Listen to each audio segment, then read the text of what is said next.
ना पैसा था, ना पावर, बस एक सपना था। इन शब्दों में एक ऐसे इंसान की कहानी छिपी है जिन्होंने अपने सपने को अपनी ताकत बनाया और दुनिया को अपने जज्बे से जीत लिया। एपीजे अब्दुल कलाम, जिन्होंने अपनी मेहनत और दृढ़ संकल्प से अपने सपने को हकीकत में बदला, आज भी हमारे दिलों में जीवित हैं। अब्दुल कलाम का सफर कभी भी आसान नहीं था। उन्होंने अपनी जिंदगी में कई मुश्किलों का सामना किया, लेकिन कभी भी अपने सपने से पीछे नहीं हटे। यह कहानी सिर्फ एक इंसान की नहीं है, यह एक ऐसी सोच की है जो हमें दिखाती है कि अगर हमारा मन मजबूत हो और हमारी मंजिल का इरादा सही हो तो दुनिया की कोई भी मुश्किल हमें रोक नहीं सकती। अब्दुल कलाम का जन्म 15 अक्टूबर 1931 को तमिलनाडु के रामेश्वरम गांव में हुआ था।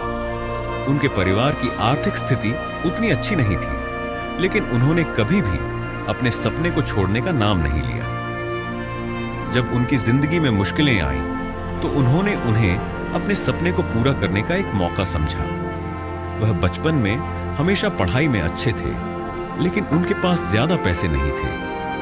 उन्होंने स्कूल के समय अपने दोस्त से किताबें उधार ली थी और अक्सर खुद से ही पढ़ाई करते थे, लेकिन उन्होंने कभी भी अपने सपने को छोड़ा नहीं। कलाम सिर्फ पढ़ाई में अच्छे नहीं थे, उनका दिल भी बहुत बड़ा था।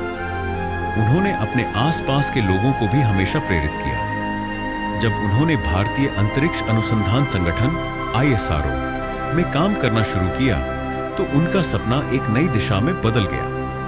उन्होंने अपने सपने को पूरा करने के लिए अपनी हर दिन की मेहनत लगा दी और इसी समर्पण ने उन्हें मिसाइल मैन ऑफ इंडिया बना दिया। उनकी जिंदगी यह साबित करती है कि अगर आपका इरादा सही हो तो आप किसी भी हालत में अपने सपने को हकीकत बना सकते हैं। अब तो कलाम जी ने अपनी कहानी दुनिया भर में सुनाई, जहां हर किसी को यह सीख मिली कि कभी भी अपने सपने को छिपाना नहीं चाहिए, चाहे जो भी हो। अब्दुल कलाम ने अपनी जिंदगी के हर मोड़ पर अपने सपने को अपना लक्ष्य बनाया। उन्होंने अपनी मेहनत और समर्पण से जो सफलता हासिल की, वह सिर्फ उनकी व्यक्तिगत सफलता नहीं थी, बल्कि उनका हर कदम देश के लिए था।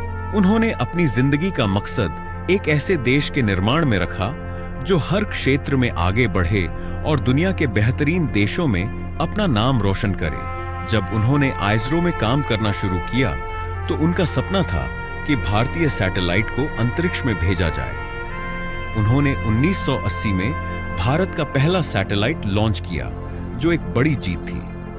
उन्होंने अपने सपनों को सच किया और उनका यह मिशन सिर्फ एक वैज्ञानिक का नहीं, बल्कि एक देशभक्त का था। उन्होंने हमेशा अपने सपने को अपने देश की भलाई के लिए इस्तेमाल किया। उनकी सफलता की कहानी यह बताती है कि अगर आपका पैशन अपने देश की सेवा के लिए हो, तो आप अपने सपने को बहुत आगे तक ले जा सकते हैं। उन्होंने सिर्फ टेक्नोलॉजी में ही नहीं, बल्कि लोगों को प्रेरित करने में भी अपना योगदान दिया।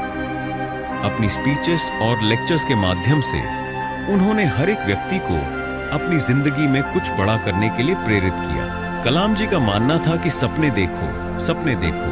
सपने सोच में बदलते हैं और सोच परिणाम में बदलती है। उन्होंने हमेशा यह सिखाया कि अगर आप अपने सपनों को सच में अपना मानकर जीते हैं, तो किसी भी मुश्किल का सामना करना आसान हो जाता है। अब्दुल कलाम सिर्फ एक वैज्ञानिक नहीं थे, वह एक शिक्षक भी थे।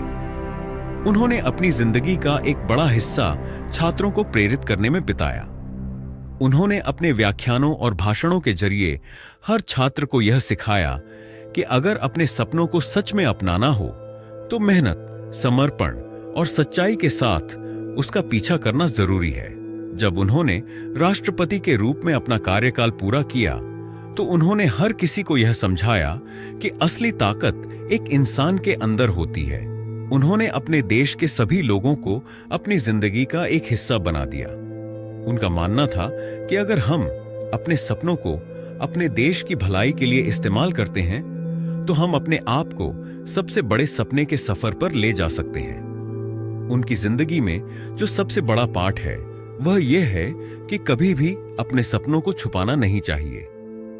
हर एक इंसान में अपनी असली ताकत होती है, बस जरूरत है अपने सपने को अपनी मंजिल बनाने की। कलाम जी ने हमेशा यह कहा कि अगर आप किसी चीज को सच में चाहते हैं तो पूरी दुनिया आपकी मदद करने के लिए तैयार हो जाती है। आज भी उनकी कहानी दुनिया भर में सुनाई जाती है और उनका नाम जिंदा रहेगा क्योंकि उन्होंने अपने सपने को सच किया और अपने देश को भी अपनी मेहनत से आगे बढ़ाया। एपीजे अब्दुल कलाम सिर्फ एक नाम नहीं बल्कि एक सोच का नाम है, एक ऐसी सोच का जो हर किसी को अपने सपने को पूरा करने की प्रेरणा देती है।